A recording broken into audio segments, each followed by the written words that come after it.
નમસ્કાર દોસ્તો, સુપરફાસ્ટ તાજા સમાચારમાં તમારું સ્વાગત છે। દેશ, દુનિયા અને ગુજરાતના તાજા, મોટા અને સૌથી મહત્વપૂર્ણ સમાચાર જાણીએ તે પહેલા તમે ચેનલમાં નવા હોય તો ચેનલને જરૂરથી સબસ્ક્રાઇબ કરીને વિડીયોને લાઇક કરી દેજો।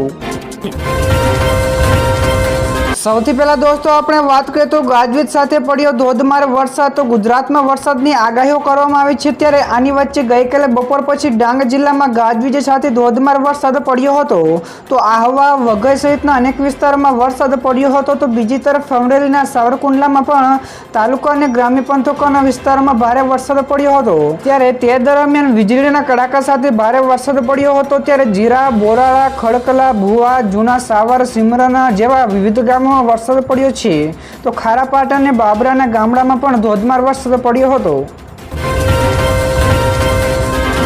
બીજા સૌથી મોટા સમાચાર સામે આવ્યા છે। ગાજવીજ સાથે અહીં વરસશે વરસાદ। તો ગુજરાતમાં ચોમાસાની એન્ટ્રી બાદ હવામાન વિભાગની આગાહી અનુસાર કેટલાક જિલ્લાઓમાં ભારે વરસાદ થવાની આગાહી છે, ત્યારે વરસાદના કારણે ખેડૂતોમાં ખુશીનો માહોલ જોવા મળ્યો છે। તો આજે હવામાન વિભાગે રાજ્યના અનેક વિસ્તારોમાં એટલે કે અમદાવાદ, દાહોદ, છોટાઉદેપુર, સુરત, નવસારી, નર્મદા, વલસાડ, તાપી, દમણ, દાદરાનગર હવેલી તથા સૌરાષ્ટ્ર અને કચ્છના તમામ જિલ્લાઓમાં ગાજવીજ સાથે વરસાદ થવાની શક્યતાઓ દર્શાવી છે।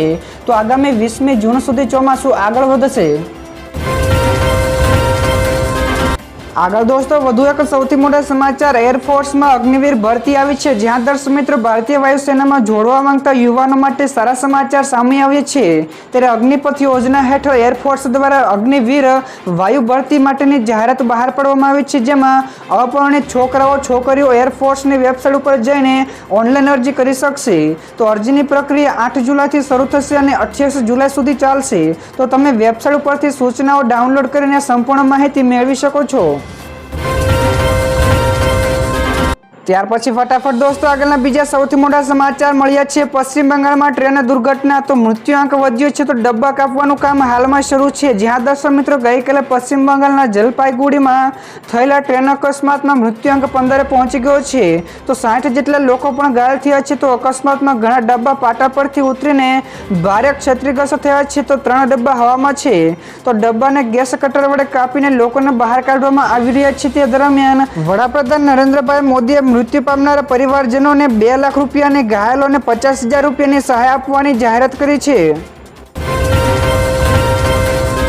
ત્યારબાદના દોસ્તો બીજા સૌથી મહત્વપૂર્ણ સમાચાર, સતત ત્રીજા દિવસે સોના ચાંદીના ભાવ સ્થિર। જ્યાં દર્શક મિત્રો ગઈકાલે બકરી ઈદની રજા હતી અને શનિવાર તથા ગઈકાલે રવિવારની રજા હોવાના કારણે સોના ચાંદીના ભાવમાં કોઈ જ ફેરફાર જોવા મળ્યો નથી। તો સોના ચાંદીના ભાવ 72,540 રૂપિયા પ્રતિ 10 ગ્રામના છે, જ્યારે ચાંદી પણ 91,000 રૂપિયાથી વધુના ભાવ ઉપર કારોબારી કરી રહી છે। તો અમદાવાદમાં સોનાનો ભાવ 72,590 પ્રતિ 10 ગ્રામનો છે, જ્યારે 22 કેરેટ સોનાનો ભાવ ગુજરાતમાં સામાન્ય 66,540 રૂપિયા પ્રતિ 10 ગ્રામનો છે। તો દોસ્તો બીજા સૌથી અગત્યના સમાચાર, રાહુલ ગાંધી રાજીનામું આપશે, પ્રિયંકા ગાંધી પણ લડશે પેટા ચૂંટણી। જ્યાં દર્શક મિત્રો કોંગ્રેસ અધ્યક્ષ મલ્લિકાર્જુન ખડગેએ ગઈકાલે મીડિયા સામે જાહેરાત કરી હતી, ત્યારે રાહુલ ગાંધી વાયનાડ બેઠક ઉપરથી રાજીનામું આપશે અને રાહુલ ગાંધી રાયબરેલી બેઠક ઉપરથી સાંસદ રહેશે। તો આની સાથે જ આ સિવાય ખડગેએ કહ્યું હતું કે પ્રિયંકા ગાંધી વાયનાડથી પેટા ચૂંટણીમાં લડશે। તો દોસ્તો તમને જણાવી દઈએ કે રાહુલ ગાંધીએ વાયનાડ અને રાયબરેલી બંને સીટ ઉપરથી લોકસભાની ચૂંટણીઓ જીતી હતી। તો દોસ્તો આગળ વધુ એક સૌથી મોટા સમાચાર સામે આવ્યા છે। મણિપુરમાં સ્થિતિ વણસી, તો ગૃહમંત્રીની ઇમરજન્સી બેઠક। તો મણિપુરમાં અનિયંત્રિત પરિસ્થિતિઓના કારણે ગૃહમંત્રી અમિત શાહે બેઠક બોલાવી છે, ત્યારે મણિપુરમાં ડીજીપીએ બેઠક માટે બોલાવ્યા હતા, ત્યારે મણિપુરના સીએમ બરેન સિંહ આ બેઠકમાં પણ સામેલ નથી થયા। તો ગઈકાલે સીએમ બરેન સિંહના ઘરની આજુબાજુ આવેલા ઘરને સળગાવી દેવામાં આવ્યો હતો, જે બાદ અહીં ફરી એકવાર ભયનો માહોલ ઊભો થયો હતો। તો મણિપુરમાં લાંબા સમયથી ચાલી રહેલી હિંસા પર હજુ સુધી કાબુ મેળવ્યો નથી। ત્યાર પછીના દોસ્તો બીજા મહત્વપૂર્ણ સમાચાર મળ્યા છે। આજે આ જિલ્લાઓમાં લોકો રહે તૈયાર। જ્યાં દર્શક મિત્રો ગુજરાતમાં આવનારા 7 થી 8 દિવસ વરસાદી માહોલ જોવા મળશે તેવી આગાહી કરવામાં આવી છે। તો આની વચ્ચે આજે પણ મેઘરાજા પધરામણી કરવાના છે। તો 18 જૂન એટલે કે આજે મંગળવારના રોજ અમદાવાદ, દાહોદ, છોટાઉદેપુર સહિતના વિસ્તારમાં વરસાદ પડવાની શક્યતા છે। તો આ ઉપરાંત દેવભૂમિ, દ્વારકા, પોરબંદર, કચ્છ જિલ્લા સહિતના વિસ્તારોમાં ગાજવીજ સાથે વરસાદ પડવાનું અનુમાન લગાવવામાં આવ્યું છે। તો તો દોસ્તો ત્યાર પછીના બીજા સૌથી મોટા સમાચાર તો ગુજરાતમાં નકલી ચલણની નોટો પકડાય। જ્યાં દર્શક મિત્રો સુરત જિલ્લામાં ફરજી સિરીઝની માફક લોકોએ નકલી ચલણની નોટો છાપવાનું શરૂ કરી દીધું હોય તેવું દેખાઈ રહ્યું છે। તો થોડા સમય પહેલા જે નકલી નોટો ઝડપાયા બાદ ફરી એકવાર સાડીના પ્રિન્ટિંગમાં કામ કરતા શખ્સે નકલી લાખોની નોટો છાપી અને બજારમાં વટાવી પણ દીધી હોવાનો મામલો સામે આવ્યો છે। તો પોલીસે હાલમાં તો આરોપી સહિત રૂપિયા 100ના દરની 24,000ની નકલી નોટો કબજે કરી છે। તો આરોપીની ધરપકડ કરીને આગળની કાર્યવાહી હાથ ધરવામાં આવી છે।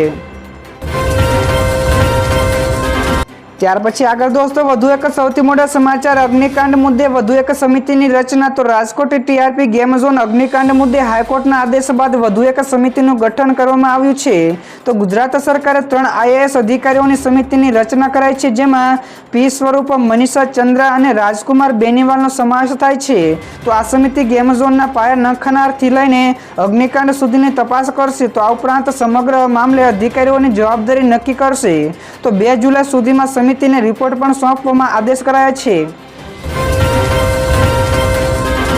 ત્યારે દોસ્તો આગળના બીજા સમાચાર ભારતીય હવામાન વિશે પણ મળ્યા છે। તો આઈએમડીએ હીટવેવને લઈને આપ્યું એલર્ટ। તો ભારતીય હવામાન વિભાગ એટલે કે આઈએમડીએ આગામી 4 થી 5 દિવસમાં સબ હિમાલયી, પશ્ચિમ બંગાળ, અસમ, મેઘાલય અને સિક્કિમમાં છૂટાછવાયા સ્થળે ભારેથી અતિભારે વરસાદની આગાહી કરી છે। તો આ ઉપરાંત સોમવાર એટલે કે ગઈકાલે દિલ્હીના મોટાભાગના વિસ્તારોમાં હીટવેવની સ્થિતિ યથાવત જોવા મળી હતી, પરંતુ દોસ્તો જણાવી દઈએ કે જેનું મહત્તમ તાપમાન 45 થી લઈને લઘુત્તમ તાપમાન 33 ડિગ્રી સુધી રહ્યું હતું। ત્યારે આઈએમડી અનુસાર આજે પણ હીટવેવનું યલો એલર્ટ આપવામાં આવ્યું છે। ત્યાર પછીના દોસ્તો બીજા સૌથી મહત્વપૂર્ણ સમાચાર ટોચની 5 કંપનીઓના માર્કેટ કેપમાં 85,582 કરોડનો વધારો। તો ગયા અઠવાડિયે દેશની ટોપની 10 કંપનીઓમાંથી 5ના માર્કેટ કેપમાં 85,582 કરોડ રૂપિયાનો વધારો થયો છે। ત્યારે એલઆઈસીનું માર્કેટ કેપ રૂપિયા 46,425 કરોડથી વધીને રૂપિયા 6,74,00,000 રૂપિયા કરોડ થયું છે।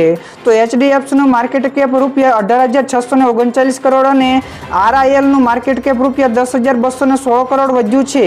જ્યારે આ સિવાય એસબીઆઈ અને ભારતીય એરટેલના માર્કેટ કેપમાં પણ વધારો થયો છે। તો એચયુએલ, ટીસીએસ, ઇન્ફોસિસ, આઈસીઆઈસીઆઈ અને આઈટીસીના માર્કેટ કેપમાં 84,704 કરોડનો ઘટાડો થયો છે।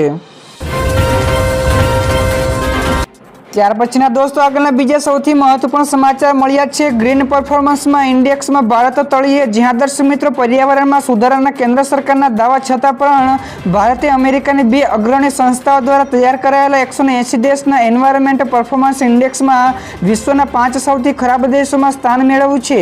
જ્યારે આ મહિને રજૂ થયેલા 2024ના એન્વાયરમેન્ટ પરફોર્મન્સ ઇન્ડેક્સમાં ભારત 176માં એટલે કે છેલ્લેથી 5મા ક્રમે રહ્યું છે। તો ભારતનો ક્રમ 2012 સતત ગગડી રહ્યો છે। ત્યાર પછી દોસ્તો ઝડપથી આ સિવાયના બીજા સમાચારની આગળ આપણે વાત કરીએ તો રામલલ્લાને મળી અનોખી ભેટ। તો વિશેષ ધનુષ અને ગદા। જ્યાં દર્શક મિત્રો અયોધ્યામાં રામલલ્લાને 100 કિલોની ગદા અને 1100 કિલો જેટલી ધનુષ અને બાણ અર્પણ કરવામાં આવ્યા છે।